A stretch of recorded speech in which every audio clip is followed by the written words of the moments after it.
I'm here at Space City Comic-Con with Dennis Calloway, writer of Return to Earth. How are you doing today? Pretty good, thank you. Pretty good. So can you tell us a little bit about your book? Yeah, sure. It's post-apocalyptic. It's set in the year 2053. So essentially, a huge rogue planet has smashed into Earth, causing severe damage. But there are some survivors who are stranded on the moon. They find out that they could actually live on one of Jupiter's moons, Europa. The thing is, in order to make that long trip to Europa, they're going to have to return to Earth, get fuel, supplies, and whatnot. However, by the time they get back to Earth, it's now been 2 years later. There are massive earthquakes, wild animals, and the few survivors left on the planet have turned barbaric. So it's a real exciting sort of action-packed story.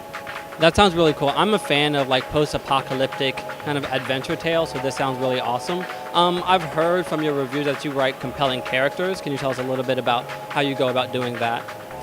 It's partly some of it is there are people that I've met throughout my life, and a lot of them have different strengths and different weaknesses, and I've sort of blended those different types of personalities into my characters.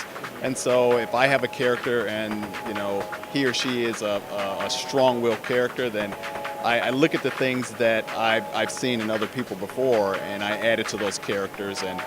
And a lot of people say that your characters tell you how to write their lines, and I felt that was the way it was done here. All of my characters are whispering in my ear, telling me what to write. Do you in any way make that ambiguous in terms of duality?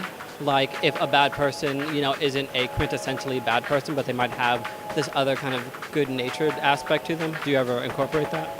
Yeah, I try to do that because, we're not all just good and we're not all bad. So there are some bad characters who are really bad, but you're sympathetic towards that character. So I try to focus on that. My next book, I'm really planning on actually digging into that a lot deeper.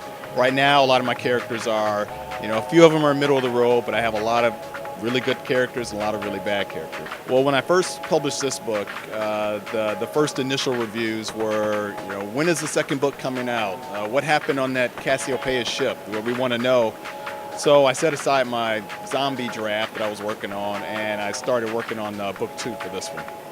Awesome. So look out for book number 2 for Return to Earth. This has been Blerd Culture. See you later.